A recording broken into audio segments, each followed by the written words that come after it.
Hello, Dojo family. I am here with one of the most authentic, humble,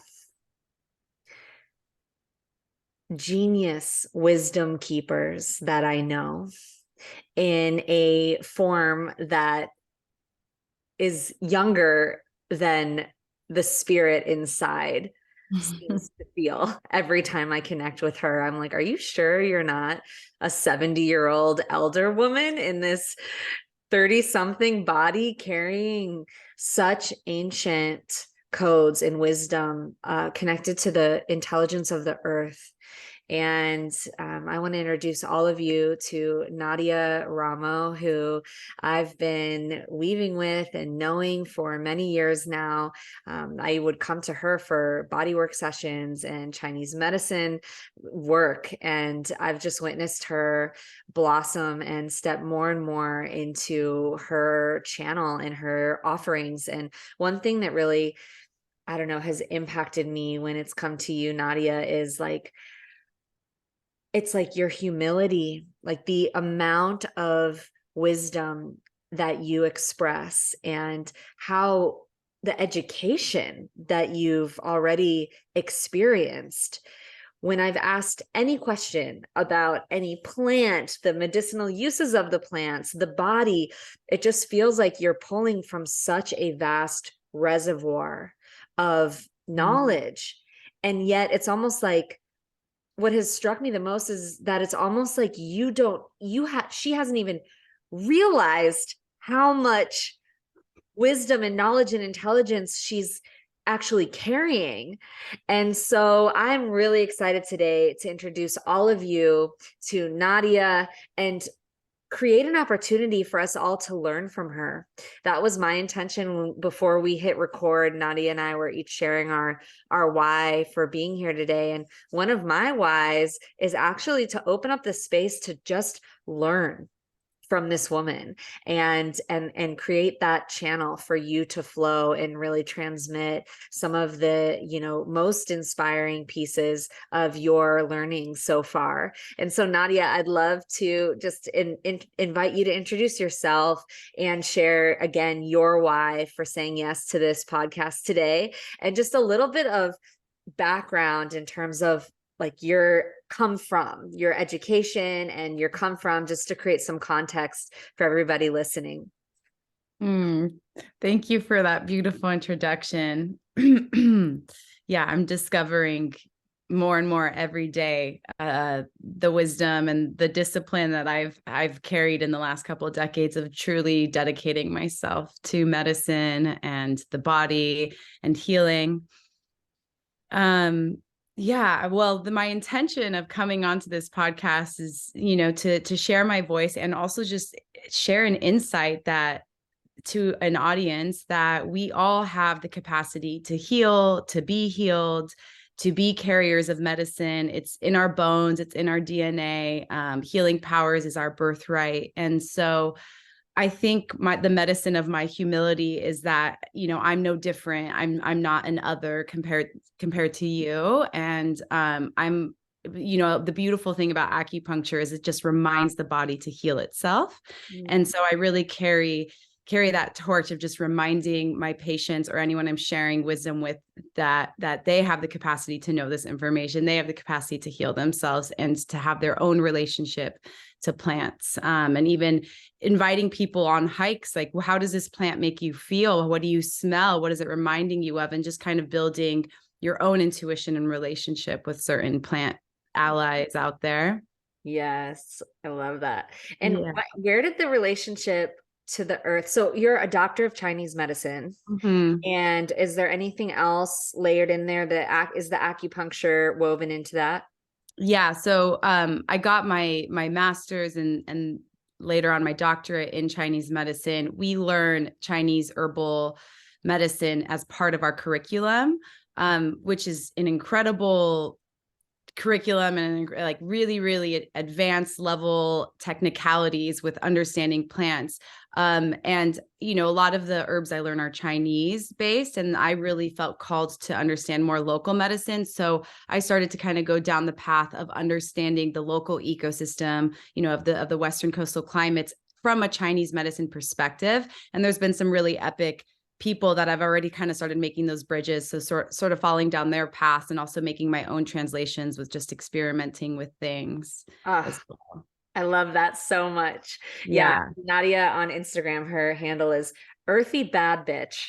And she is just one of the most like dynamic, multifaceted individuals that I know, from like the gentle, soft, humble side of like a really deeply receptive space of listening that I experience when I'm with you, all the way to this like badass West Coast surfer chick, to like gangster sexy playlist making, to like doctor of Chinese medicine, to medicine woman who is really bridging, it sounds like, the, you know, Western and Eastern traditions, and really getting familiar. I love what you're saying, like really familiarizing yourself and deepening relation with the plants that are native and local to where your body is.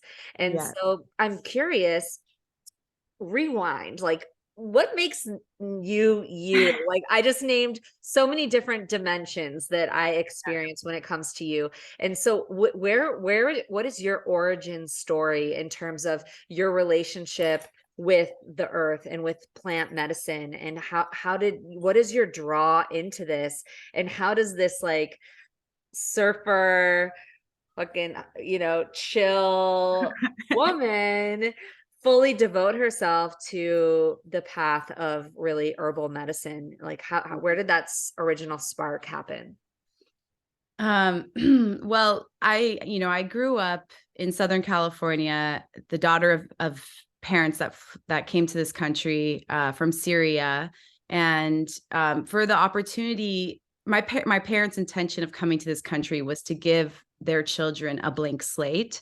They gave us a lot of freedom for however we wanted to find ourselves in culture, in music, in food, in religion, and spirituality. So I grew up with a lot of encouragement to kind of just become however express I wanted to. And so I got like a lot of love and yeah, just support from my parents in that way. I got into surfing and surf culture, and that definitely created an unconscious but profound relationship to the ocean, and, you know, a really important element of water. And I think I was a very angsty, hyper, rebellious teenager, yet coming back to the water and surfing just sort of kept this calm, cool, collected essence to me that I just never really lost. Yeah. I couldn't have told you what a single tree or a single plant was. I was pretty wild as a teenager. And then I got introduced to Chinese tea ceremony, like 17, 18. And it really blew my mind, just like drinking the tea, the quietness of it, the stillness of it. I think my fiery teenage energy just was like, whoa. It kind of even brought me, it had a resonance to surfing a little bit too, of just bringing you super present. And a lot of tea people call it like the tea vortex. And a lot of surfers were also really into drinking tea. So there was sort of these two worlds colliding that really fit with who I was. And I started to buy all the teaware and collect my teas. And I started a tea collection. And I got super deep into, you know, these Taoist philosophies that often just come up when drinking tea, and very much being part of the way and having no resistance to what is, and just surrendering into the moment. So I would say that was my introduction into Chinese culture and tradition and medicine. And then, you know, I did the college thing. I was actually studying to go into law school because my sister's a successful lawyer. And I was like, oh, maybe I could just like, you know, go into her footsteps. And I was actually drinking tea, studying for the LSAT, and just kind of struck me like I could probably apply my dedication to academia to anything, and like, do I really want it to be law? And it just like, the essence of the Chinese tea was like, no, you're supposed to study me. Like, we're supposed to study Chinese medicine. And I didn't know anything about it. And I actually went into Chinese medicine with very little, like into the school with very little knowledge and background of it. And I actually thought it was a little bit more science, Western kind of base. But then, your first theory class is all about chi and energy. And I was like, does this even work? What is this? And just even going through my own beliefs and resistances to an energetic science and an energetic medicine, and yet it continuously proving me that it does work. There is something to this. And so that just sort of set me into the path. And then that was my first introduction into herbalism, was Chinese medicine school. And then I actually went on a hike with a good friend of mine who wasn't in Chinese medicine school. And he's like, aren't you learning about herbs? Like, what are these plants? And that was the moment of realization of, oh, I'm learning all these foreign herbs. I should probably, if I'm going to call myself an herbalist, I should walk on my local trail and be able to identify the plants on my local trail. And so that kind of got me into studying a little bit more about the Native American uses, and then just any kind of Western folk medicine, herbalism. Yeah. Wow. Yes. Yes. Bless the tea bridge. The tea bridge. Yeah. The bridge. Beautiful. So you named, as you were sharing, that there was your own kind of skepticism that would come up around a lot of the, Chinese medicine theories. And then you kept having experiences of affirmation. Are there any specific turning points that you remember where like that skepticism was met with life affirming insight or experience through your education that was like, okay, like I'm just humbled into believing that this is the way? Yeah, there was one specific story in particular that just sort of, that's when like the devotion inside of me got activated to pursuing this. In your first term in our school, they put you as an observer in the clinic. So you're watching more, like the more senior level students treating patients. And this woman came in who had a stroke 5 years ago, couldn't raise her right arm, couldn't move the right side of her face. She had done everything under the sun, PT wise and Western medicine wise. And she came into the school to get a session. And just her first session alone, they did a bunch of needling in her face, a bunch of needling in her arm with the E-stim electrical stimulation. And that alone, she was able to like smile symmetrically and raise her right arm. And then she came back and had full range of motion, completely back to normal within, I think, 6 sessions. So that to me was this big moment of like, wow, this medicine really works. And it's working for someone who reached a dead end with Western medicine. And so it's like this gold doorway into like the avenue of healing, then like when you've been so shut down for years and years and years. And she was so discouraged, and she even didn't have, so the idea of placebo, like she didn't even believe that it was going to work, and it did. And like it was the shock factor in the room when we witnessed her move her body. I mean, that was when like just full body chills, and I was like bowed down like to the altar of Chinese medicine, like, all right, I'm in. Wow, that is amazing. Yeah, that really would be a mind-blowing and very affirmative experience, as you really gave yourself to this path. And so now take us forward. So as you graduated, I've really witnessed a major blossoming occurring in your life. It's like I keep having this feeling of like you really primed the pump for so many years through walking the walk. When I met Nadia, it was through a friend, actually, Mia Magic. There's an episode with Mia you can listen to earlier in the show if you want to check it out. But Mia actually introduced me to you, I believe, many years ago. And Nadia was living in like a beautiful, like a little like witchy spot up in the mountains in Topanga, and was this just like blew me away. It was this incredible experience of both acupuncture, body work, cupping. What's it called with the smoke when you do the moxa? Just I left completely energetically shifted after that experience. And over these past several years, I've just witnessed you continue to prime the pump and continue to grow. And now just word on the street is like, have you had a session with Nadia?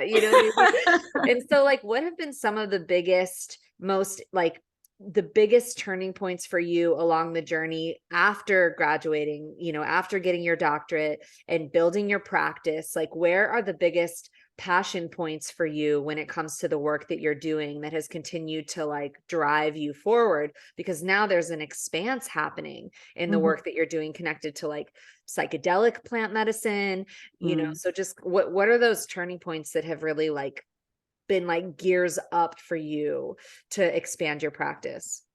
Yeah. Well, while I was in acupuncture school, I decided to get my massage license and just start building my practice with body work until I got my acupuncture license. And then when I got licensed, all of my body work patients were like, I don't want to stop getting your body work. It's the best.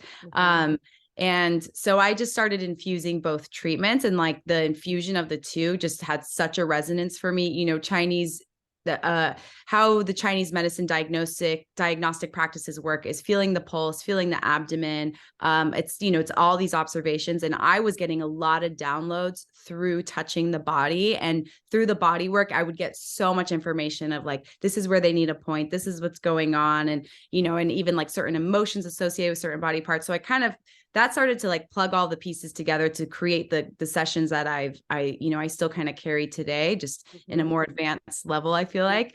When I finished my master's program, I was super weak physically. I couldn't even make it up a flight of stairs without blacking out and fainting. I couldn't even lay on my belly, and I thought I had a hernia, but it actually come to find out it was an enlarged spleen due to a blood disorder I was diagnosed with, which I didn't even figure out the diagnosis of that until after I graduated, and I didn't have insurance. I was in this weird in between post-student kind of thing, and just paid out of pocket. And basically doctors were like, oh, your body overproduces platelets. We need to do a bone marrow biopsy and really get into like seeing what's going on here.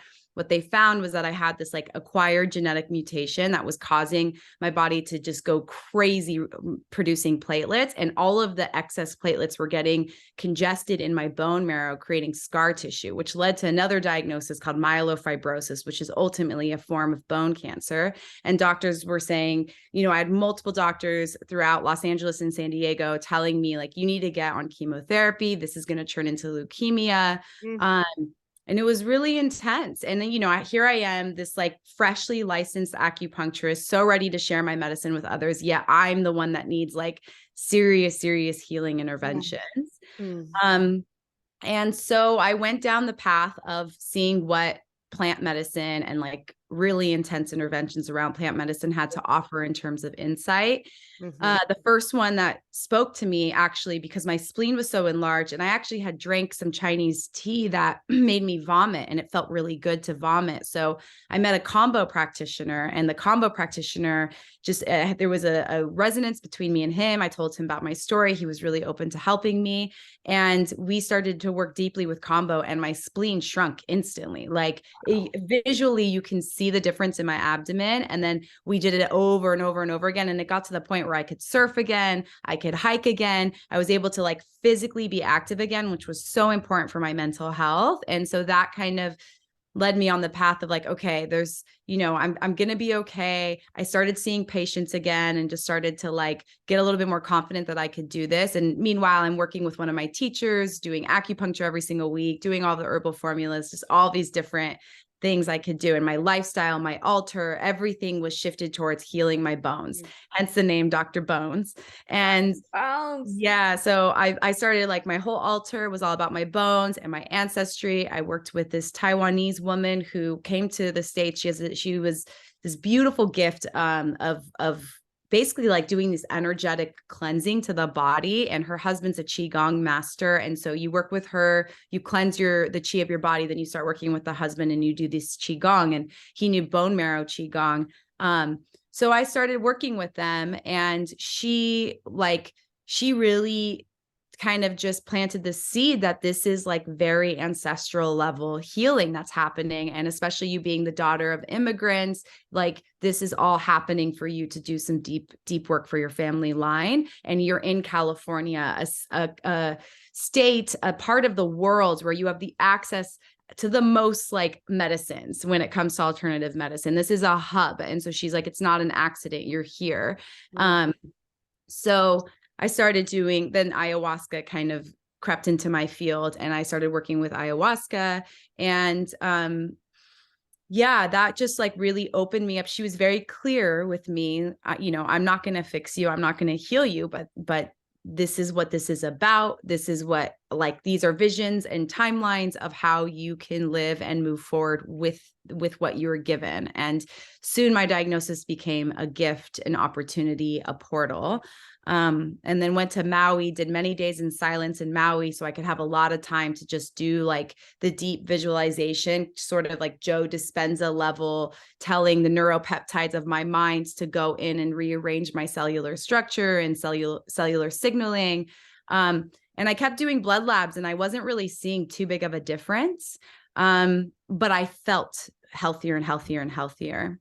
Wow. And so when I came back to San Diego after that, I started working with patients. And just from that, like 2 year of going deep into my own healing, I was already seeing so much wisdom, compassion, like capacity to hold, because of like the capacity I was able to hold myself. And like my diagnosis wasn't something I was against. It wasn't this enemy. It became this teacher.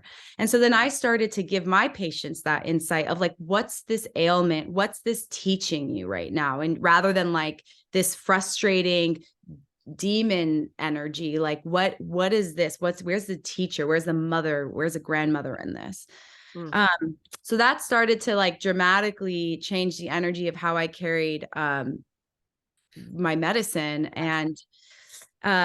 And then with, you know, ayahuasca is really good at just sort of like kind of removing the veil. And so I just started to see and tune into the energetics from the foundation of understanding, you know, Chinese medicine. And I kind of got this like, you know, for sort of fifth dimensional like reality of being able to see people's meridians and see where they're cheese blocked. And like, it just really activated my own capacity to see and witness and to hold space. Yeah. Wow. As you're sharing all of that, I just felt this incredible deepening, like almost like you had the surface level, you know, education, right? Mhm. And there's a difference between education and embodiment.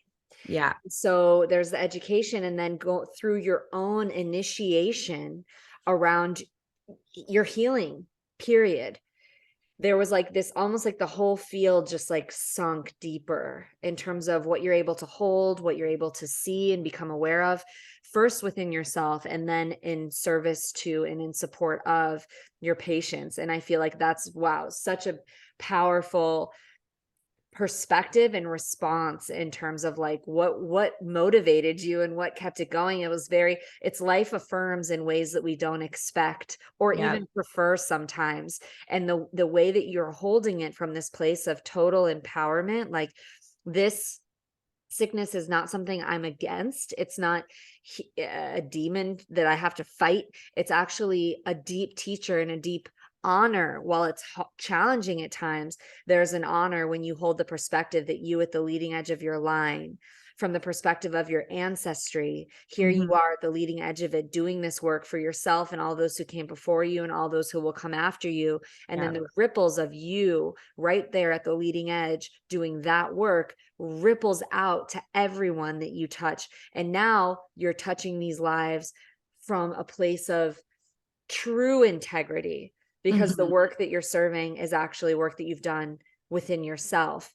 And so I feel like the greatest healers are the ones, I mean, the initiatory path of the healer, the initiatory path of the shaman, the initiatory path of any doctor, really. I feel like that passion, when we get beyond just the educated and into like the ones who have walked it themselves, that's where I feel that level of integrous holding and true compassion. And the field of compassion is the field, from my perspective, where real healing can happen. And from my perspective, it doesn't matter whether it's Western medicine or Eastern medicine. It's Yeah. the doctor or the healer or the shaman. That individual who's holding the field can't do the healing for them. Just like you said, your work with grandmother, she's like, I'm not going to do this for you. You're doing it, but there's a field of possibility. There's a field of love, a field of Yeah. compassion, a field of possibility that you're embodying because you've done it yourself, that you can actually with integrity hold for someone who's just beginning their journey, Mm-hmm. you know? Yeah. So along the way in your path, Yeah. you shared, when you were in school, an experience that you had of like a miracle healing that you witnessed through the acupuncture. And I know that when we've had sessions together, you like touch a certain part on my foot and it's super tender. And I'm like, what is that? And you say, oh, it's connected to the heart, or, oh, it really makes sense that that's tender there because it's, this liver function and that's connected to X, Y, or Z. So I want to go to like Dr. Bones school right now. And just based in your own inspiration and your own, like what's actually alive, either within yourself or someone you've worked with recently, can you do a little like Dr. Bones education around, someone either experiencing like heartbreak or anxiety or like some really common, stressors that you see in patients of yours? Are there any like acupressure points or things that you could teach us that are points on our body that might actually someone might be able to work with on themselves, that are connected to different emotional experiences? Yeah, absolutely. There's lots of Dr. good. Bones School Yeah, let's go. inside the dojo. Let's go. Yes, yes. Well, one thing I've personally been just like doing for myself, so I feel called to just share this right off the bat is, all the screen time that we're having, and in conjunction with the intensity of comparison and like all of the stuff that comes with social media. I mean, it's a beautiful platform, and also it's one that creates a lot of complexities in our psyches. We are seeing like the superficial reality for so many people. So I like to do this kind of after I've like noticed that I've been scrolling for a little while, or even if I'm like online working on things for a while. This is sort of my like screen time reset. So we Thank can, you. yeah, it makes a really big difference. So we have the urinary bladder channel, which this is like an epic channel because it's the biggest channel on the body. It has 67 points, and it goes from the eyeballs, wraps around the top of the head, parallels the spine, down the glutes, down the calves, all the way to the pinky toe. And it penetrates through the brain, and it also accesses every organ in the body. So I love working with the urinary bladder channel. Because it starts in the eyeball, it also accesses the eyes, and it helps just reset the eyes and the nervous system as well, because of the relationship to the spinal cord and the vagus nerve and all the organs. So one thing you can do is like, if you're feeling a little eye strain, or you're just like, whoa, when you kind of realize you've been in the like screen vortex, is to just press on the inside, like they call this the inner canthus of the eyes. And to just like, take a deep breath and sort of, I like to do little pulses, and rather than pressing totally towards each other, you're actually pressing kind of back. So for all of you who are listening on just audio, on any of the audio platforms, what we're doing is we're touching with our pointer fingers on the inside of the eye, on either side of the nose. So the outside of the bridge of the nose, right where the point of your eye is. And if this might be a good invitation to check out on YouTube, the Dojo podcast on YouTube, you can find the video there and see where these points are being touched by Nadia, and go through these practices through the video as well. Yeah. And you'll start to really feel like this kind of radiating energy around the whole entire eyes. I even feel it in my head. So are you just holding constant pressure, or are you I do a little oscillation. So just like pressing in, coming out, pressing in, coming out. And the secret to touch is that you don't touch with your muscles, you touch with your chi. And there's a really different energy. It's like, you know, there's, okay, I'm bringing my fingertips to my hand, but there's also like, I'm bringing my chi to my hand. And there's a difference. And you can feel that actually has more sensation on the receiving end. Maybe this, you'll feel more sensation on this end, but on the receiving end, it'll feel more sensation if you take the intention of your chi. Wow. I really feel that. Yeah. Yeah. So just everyone listening, touch with one hand, the other hand, do it the first time with the pressure of your muscle touching your hand. And then the next time, have the intention to touch your opposite hand just with your chi. And then your fingers do touch, but there's more of like a penetrative quality I'm finding, and You it's can feel more it deeper. sensational. Yeah, you can feel it deeper. Mhm. Exactly. Wow, that's Yeah. powerful. And that's one trick that I tell all people. They're like, how do your hands not get tired? I'm like, because it's not my hands. It's it's the chi, you know? And so even when you're like touching someone or, you know, doing anything, it's always just like, you always want to think of the energetics that are working, because that's an unlimited source.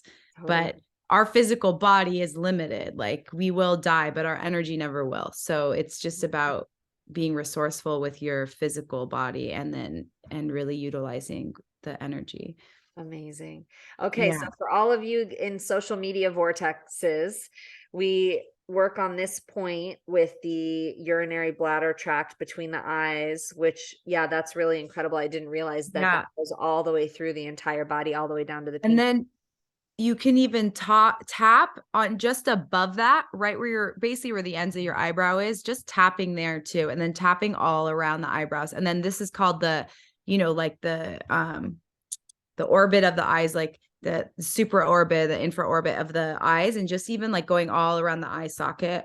Uh-huh. So right now we're tapping around the eyes from the upper cheekbones all the way to the corners on the outside of the eyes and all the way above the eyebrows and then down again and around. So you're just making Yeah. circles around your eyes with tapping, tapping, tapping around the face. And what does that do for the social media addict?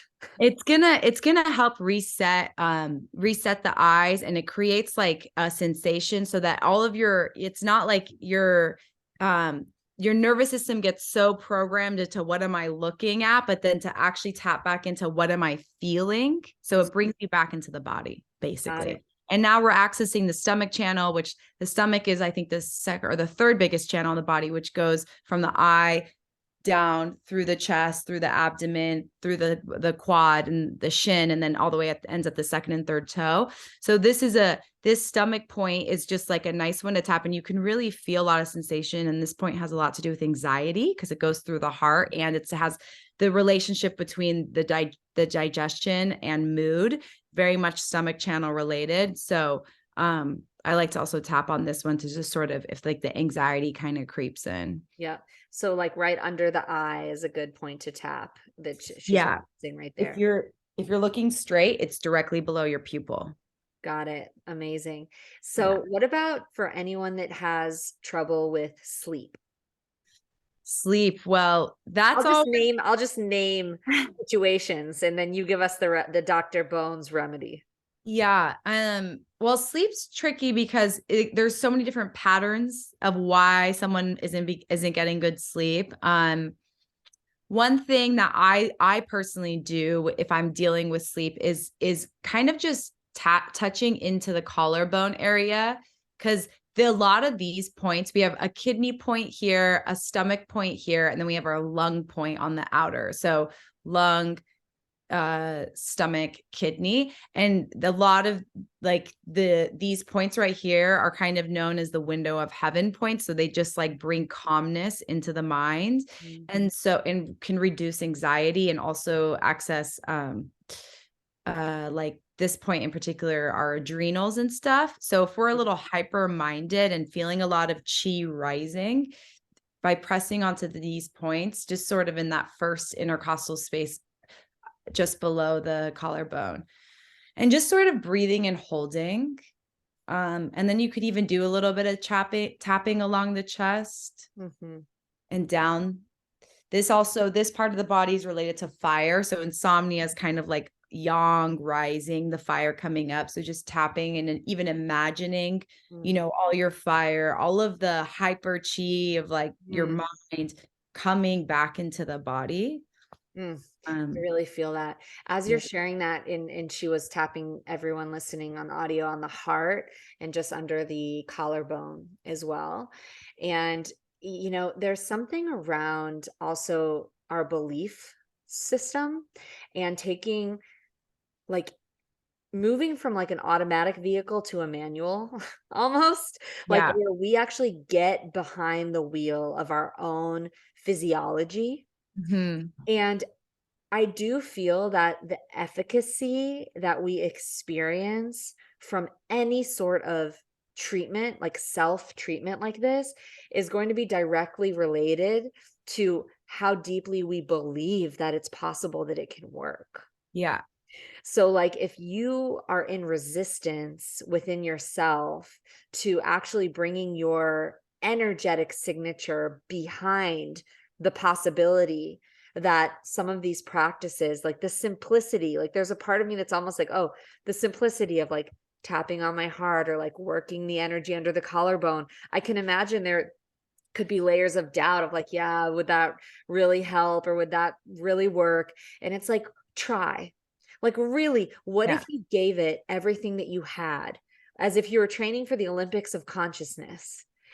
And brought your energetic body all the way behind the way, because I felt for myself when you were describing the fire and the chi and the anxiety, I'm like, oh, if I really ground myself and get behind where I'm tapping and I could feel it more. I can feel the expression of love that comes from my own work on myself in these ways. You know what I mean? And so it's like you can go to Nadia in person or a professional Chinese medicine doctor, and you can also do some of this work between you and you. But how deeply do you believe yourself to be your own greatest healer? Yes. Yeah. Yeah. We all deserve the rights to know our own body and even understanding how we can move through our moments of a heightened or stimulated space or depressed or anything along the spectrum that feels imbalanced or feels off, and just to trust that you actually have the tools. And I mean, it does take a little bit of education and also just exploration of like, oh wow, that feels good. Oh yeah, okay. And like just tuning into like what, like, does that feel good? I love after yoga class scratching my belly. I always am in after shavasana, like scratching and it just feels so good. I give my body like full body goosebumps. And and to me, I'm like, oh, I'm opening all my channels. Like shavasana, you're like in this receptive mood. You've just opened your entire body. And like, yeah, I'm just actually, what I feel like I'm doing is I'm really just flowering my body with chi, you know, and just giving myself that space and finding no shame into like whatever kind of soothing self-touch that just feels natural. And I feel like we've become so disconnected from just expressing and getting to know our own body in that way, especially with a device in our hand that demands so much of our touch. And to just put the phone away at night and to just like see what happens if we just explore our own body. Yeah. I love that language, like flowering myself with chi. So can Yeah. you explain more deeply what do you mean when you say with chi, and what are the benefits of flowering your body with chi? And then also bridging, because I actually experience you as one of the more sexually empowered women that Mhm. I know, and your relationship with pleasure in the body. And so Yeah. can you share with me a little bit more around, again, chi? What does that mean? Flowering, flooding the body with chi, or we could also say, you know, the energy of pleasure. And what is your relationship with the energy of pleasure? How do you work with pleasure in the body, and where's that bridge between chi and pleasure? Yeah. Yeah. So qi is sort of like a big umbrella statement. In Chinese medicine, it gets super technical of like what organ is producing what kind of qi and all of those things. But just a general understanding is that qi is sort of like the spark in which gives anything a form of life. So a plant has chi, anything that's growing, evolving, alive in some way, shape or form, responding to the environment has a chi to it. And so when I say chi, it's just it's the essence of like everything that's alive and the organism of the cosmos and the world in and of itself. And so the idea with qigong even is we can gather the earth chi into our body, and we can gather source chi, which is from the heavens, into our body, and we can feed our own internal alchemy through these sources of chi. And then by doing cultivation practices like qigong, which means the cultivation of chi, that's when we're pulling in chi of the elements into our bodies, and we're also harmonizing the chi of all of our organs to create a nice flow. And so chi can become blocked, it can become stagnant, chi can become drained and leak out, and then also chi can just, it can be like, there's even like characters in the classic texts around evil chi, and there's this idea of a pathogenic chi entering into your body, and that could be like a cold, a runny nose, or someone saying something mean to you or abusive to you, and you really internalizing that. So chi has all mechanisms and forms, but I would say like a really simple way is just like the essence of all things that are moving with us. And a beautiful practice, I guess, in feeling your own chi. I mean, other than qigong and any type of internal meditative art or yoga art, is the practice of touch and pleasure, and like seeing what lights you up, and taking away any taboos or I guess ideas of what, like, if worthiness and our own trauma associated with worthiness and sexuality and pleasure, it's like if something is really evoking and making us feel alive, and then there's something really powerful to that. And so to do that with responsibility, because you can have a lot of like sexual pleasure, orgasmic experiences, but if you're taking all of that in and orgasming, that's where you're going to start draining your chi. So there's the idea of cultivating in your own pleasure. And that's doing it in a really conscious and aware and intentional way. Chi and intention are very overlapped in Chinese medicine. There's a saying that even says like chi goes where intention goes, or something like that.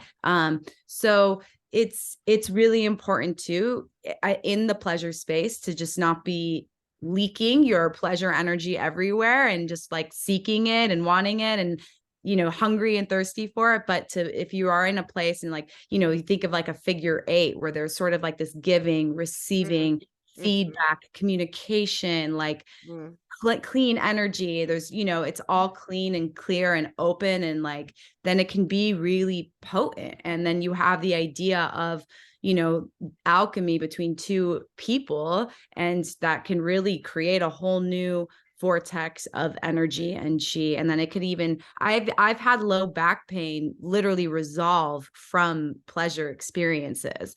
And so this idea of like something stagnant in my sacrum, because that's where the pain was, and then just an orgasm itself like moved that energy. And then I felt really inspired and creative and active the next day. So, and what did that, can you be more specific about that?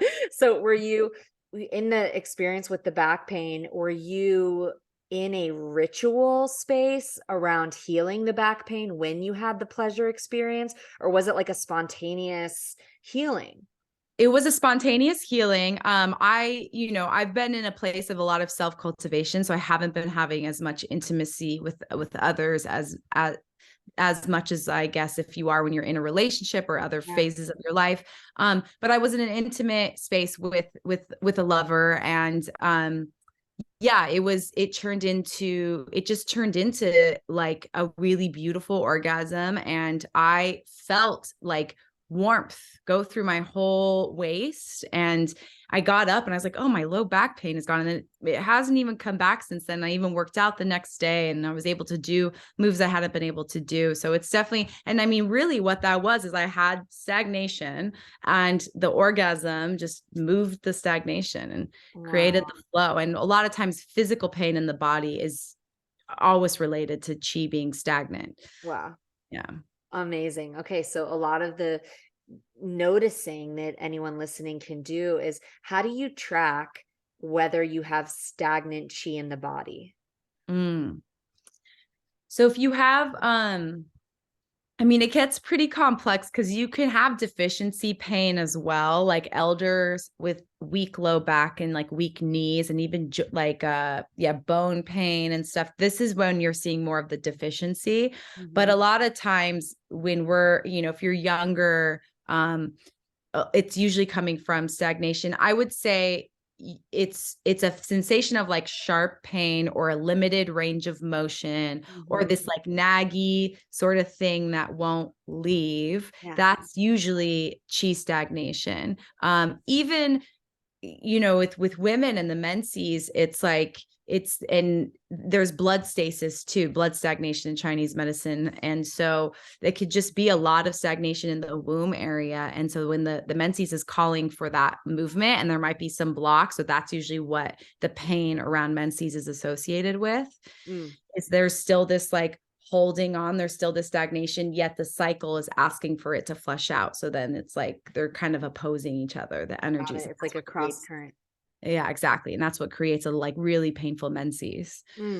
So, okay. So these are some ways to track. So if Yeah. you're listening and you do track, okay, I've had this ongoing experience and I'm sensing that there's stagnation there.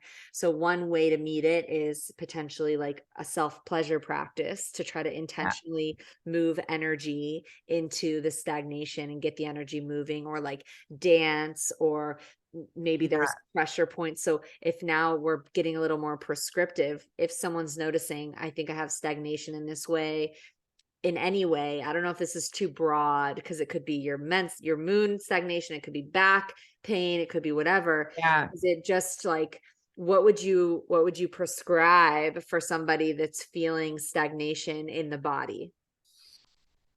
Yeah, I mean, point prescriptions get very specific as to where. A general like invigorator of the body in Chinese medicine, we call it the four gates. So it's two of the same points, just on both sides of the body. So the part of the four gates is the point, if you're where your big toe and your second toe, you have the metatarsals junctioning. It creates a V between those two bones. It's right in the middle. It's right where that point is. Yes. So I could show it on here, and then show it. So we have on YouTube, you will see Nadia's feet. Yeah. So we have our big toe and then our second toe, and then the junction of where those two bones meet, right in there is a hole. And we call that liver 3. And so that point, in combination with the point between the thumb and index finger, this super tender point that a lot of us know for headaches. Yeah. Or to submit somebody, if you want to hit one of those. When I was a kid, you could, there's like a tender spot right there that'll just take you out of the game. Yeah, exactly. So those points in conjunction with each other, if you do it on both sides, they call it opens the four gates, in the sense that it like opens the gates, lets the wind in, and really lets energy move. But yeah, I mean, if for specific parts of the body, it's going to be a different point prescription every time. But I would say one thing that is important to do is, one of the most basic form of human movements is walking. And our ancestors have been walking for thousands and thousands of years. And walking is something that we should be able to do from a balanced point. So if I would say, go on a meditative walk, especially in nature, because it just like helps just embody us and get us out of our head. And to just feel like, how does walking feel? Like, where am I feeling resistance in walking? And like, and so that kind of gives you some sweet little like highlight points of like, oh, I've been walking for 10 minutes and I have an achiness in my shoulder, or I have an achiness in my, groin area, or my heel hurts, whatever. But then that way you can kind of pinpoint those areas. And then if you go get like body work or acupuncture, you can be really attuned to it, and you're like, yeah, my shoulder, my leg hurts with walking. And so, I mean, obviously when we try to do certain performance things, we have certain parts light up, but I would say a really good check-in of just like, because we have stagnation that we don't even know about sometimes. Say walking and doing meditative walking and like feeling where you're stuck when you're walking is a really good way to just have a deeper Locate. understanding. Mm-hmm. Yeah, I feel that. Yeah. So, speaking of walking in nature, I would love you. I'm wondering if you could take us on a little journey of some of your favorite plants, like some Mm. plants that you have just really cultivated relationship with over the years, whether Yeah. they're local or non-local. You already mentioned tea and certain either plants or herbs that are just like some of your stellar favorite plants, and give us like their signature, like if they could speak to us, what are they here for? And let's just get a little Dr. Bones transmission of like a little walkabout in nature that we could Yeah. meet some of these allies. Oh my gosh. I feel like I'm betraying other plants if I don't name Yeah, all of them. But I know.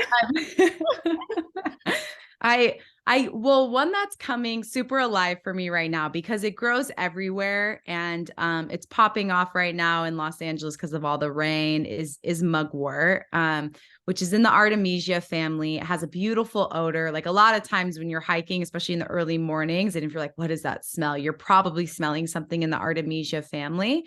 Mhm.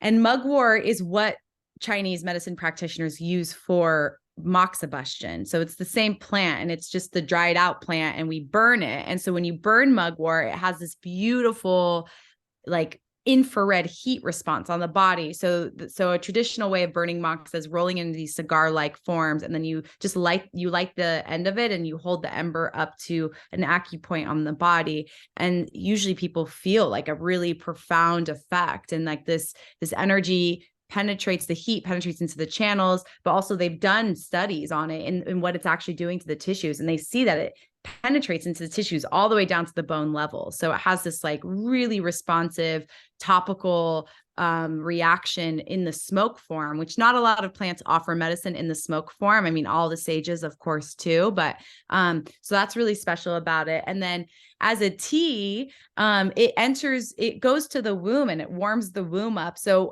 one of the reasons why wombs have stagnation is actually like the element of cold, and cold creates contraction and stuckness.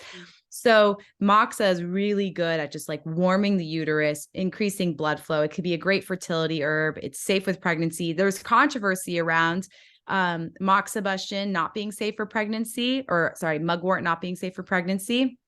I'll speak on that just briefly because it's actually like if you Google mugwort, you'll find like all of these things around herbal abortions, which is super unsafe. And you should absolutely do that with someone that really knows what they're doing. If you are going to go into that route, never do that unassisted, never do it just based off of reading what you read online. But mugwort is safe to take during pregnancy.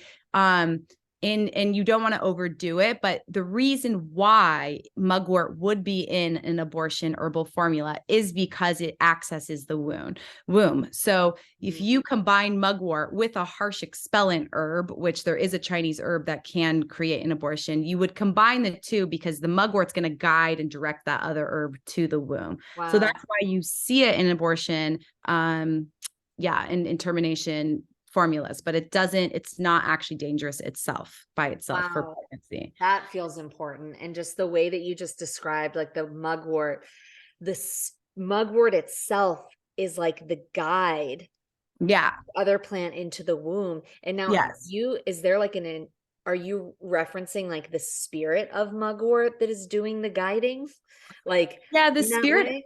Yeah, the spirit. And from a Chinese medical perspective, I mean, we look at it quite physically too. Like it actually accesses the womb. And if you have cold related period cramps, like if you're someone that is dealing with moon cramps that needs a heat pad, try drinking some mugwort. It'll feel like you're drinking a heat pad for your womb. It's like really incredible. So it really does. I mean, energetically and whatever, like just like the science of herbalism, and actually really does access the womb. Wow. Oh my gosh. Okay. We need to go on a hike so you can show me mugwort and we can make mugwort tea during our moons.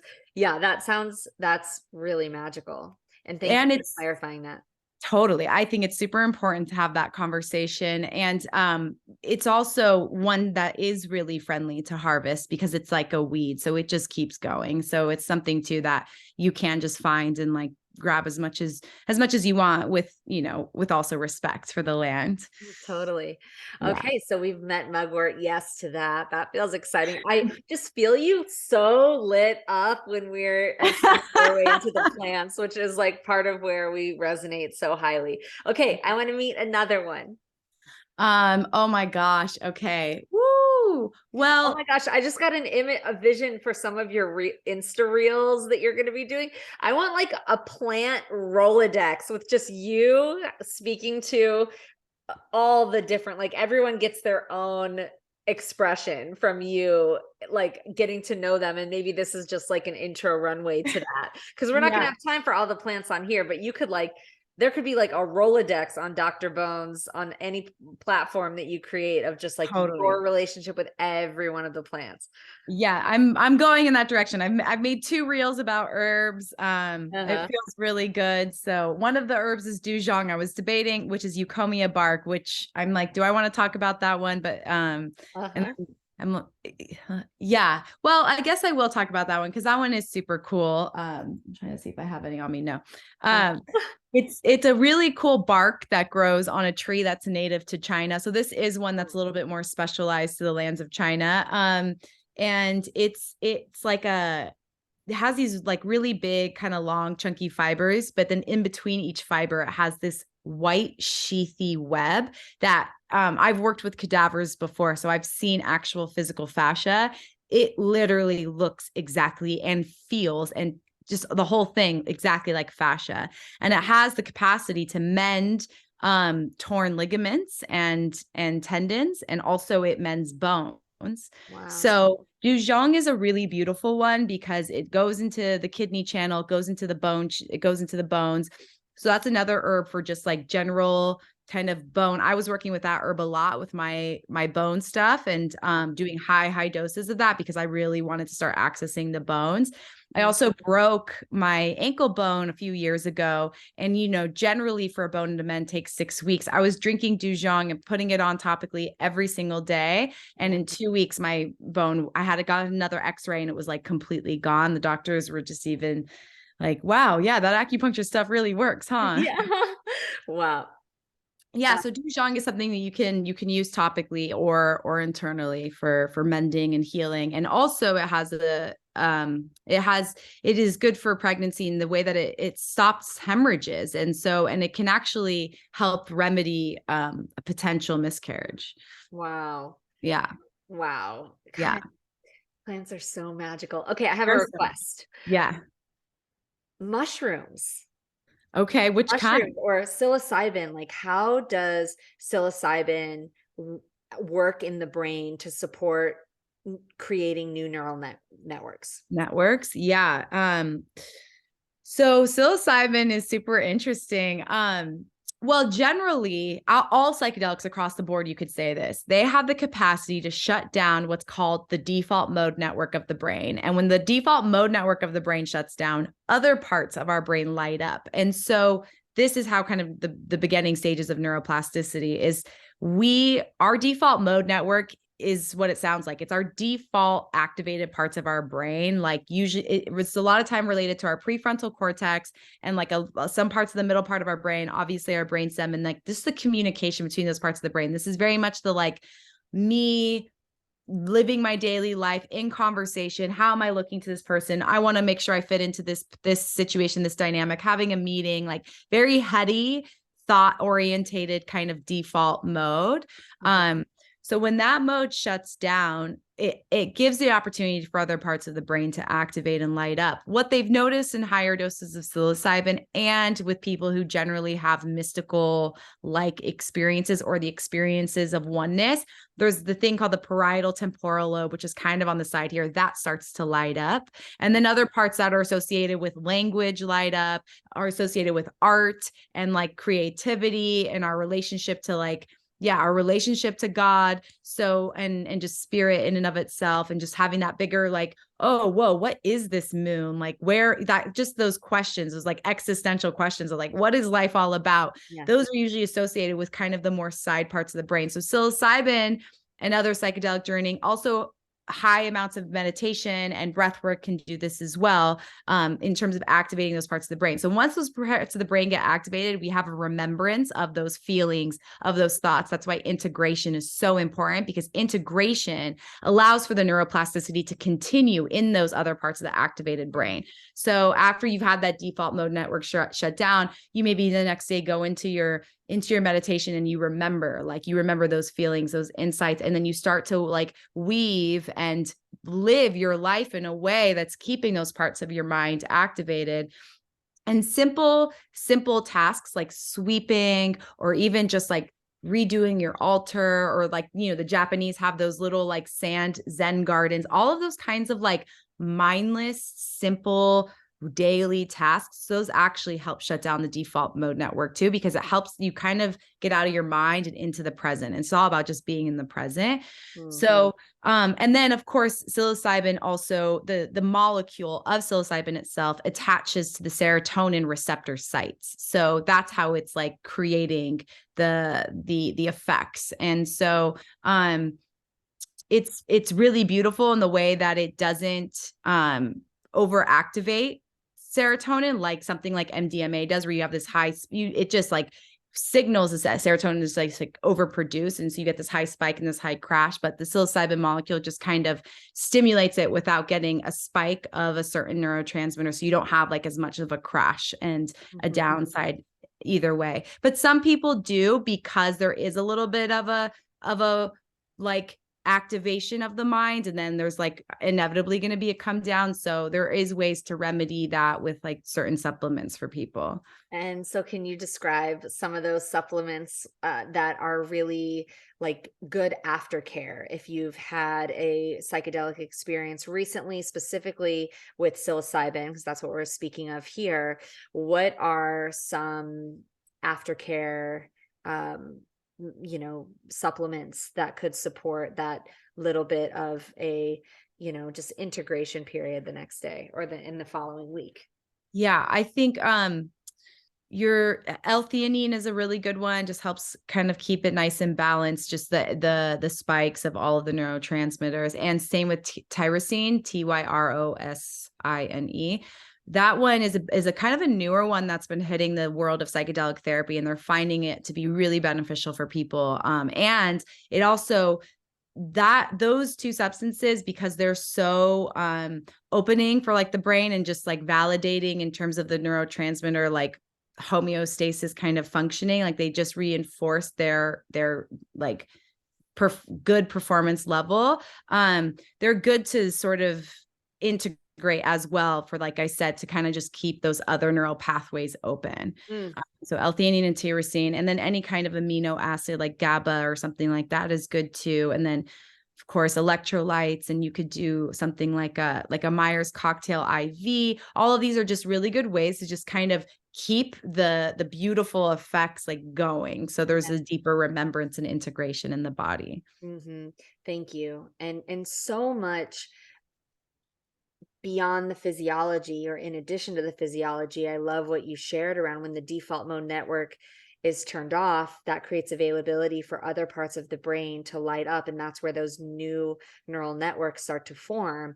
And then it's really important to kind of live into those new ways of thinking, new ways of creating, new ways of being, new ways of acting in the integration period following an expansive, mystical, or psychedelic experience, so that it doesn't just become another peak experience, but rather the expanse that was accessed in the experience is actually integrated in a good way, that you walk through that door, those new doorways again and again and again. And of course, supporting the physiology, aftercare after any major expansive experience like that is central for integration to really happen. So yeah, thank you for bringing that. Okay, so one more plant of your choosing before we land the ship. Well, I think I would like to talk about this one because it's so alive where in the Los Angeles County, and it's also, I mean, Southern California in general, and there's a lot of controversy around it, Mm. which is the toyon berry, Mm. which is this red berry that we see growing. A lot of people see all over, and it's actually blooming right now. The berry, it's fruiting right now, Uh-huh. and it got the name holly berry because it is alive in the winter time. You can actually go and harvest it, and that's actually what gave the name Hollywood, is this tree, because it grows all over the canyons and stuff around here. And so people think that this fruit, this red berry, is poisonous, and it is in fact not poisonous. It is quite the opposite. It's incredibly healing, and in raw form, in super high doses, but you would probably have to eat the equivalent of like a bucket in order to get exposed to the cyanide. Other than that, though, it is not poisonous at all. If you chew it, it's a little bitter, but if you keep chewing it, it gets like a nice cherry flavor. It's in the same family as cherry. Mm. And you can dehydrate them, let them out in the sun, and they turn into like almost like little red goji berries, and they're super yummy and delicious. And there's a really epic herbalist, pharmacologist at USC doing studies on this herb right now, and this berry right now, in helping prevent Alzheimer's. And the Chumash, which is the indigenous tribe that was basically like habitated all the Santa Monica Mountains, they called this, they had a certain name. Well, they called it toyon berry, but then or toyon, and they gave it to the elders. And they really believed that it kept the elders' mind sharp. And the elders would tell stories and eat this berry at the same time. And and it would help them with their memory. And now they're actually seeing phytonutrients that do support the brain and neuroplasticity and neurogenesis.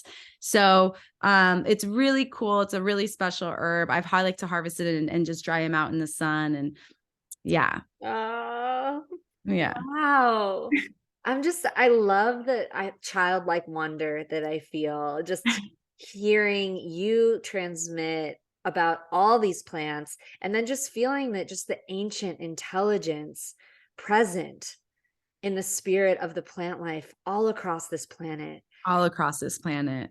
Yeah. Wow. And we're coming into a greater harmony, a greater conversation, and the greater education, from practitioners and teachers like you feels really important at this time on the planet. So thank you so, so, so much for bringing your wisdom here. I feel so grateful, and may it be the first of many times that we hear your voice within the Dojo podcast and the ecosystem. And I'd love for you to share with us, if anyone wants to work with you more deeply, I highly recommend it, to have a session with Nadia. Where can they find you? And yeah, how can people reach out? Well, like you said, my Instagram is earthy bad bitch, earthy bad bitch. And then I have my website, drnadiaramo.com. I am like I'm like just about to stepping up into teaching some online offerings and workshops and all the things. I got some free ones coming up. So just stay tuned via Instagram or through my website. You could subscribe on my website, and I'll be sending out some information of some offerings I'm coming up in the next couple months. Amazing. Thank you so much. Thank you for your voice and being such an ally of the work within the Dojo ecosystem and all that you're creating. I just bless you up so, so, so, so much. And I'm so excited for more of your voice to come out right now, like your workshops and everything. I'm going to be taking some myself and teaching education around the, education and awareness around, plant medicine in all of its forms. We walk by, just on a hike on any day, we're walking by so many different ally teachers that are here to support it, and to not even have any awareness really of the support in the plant life that's present. Just feels like it's ready to shift for me, and especially in the local plant life that's here. And so I'm really excited to deepen with you in that way and continue to learn from you, and just so much gratitude. Thank you for being here, Mama. Thank you so much. This was so great. And with that, we're going to complete this episode, and I am so grateful for all of you that have been listening and receiving so deeply, and I'm excited to see you next time.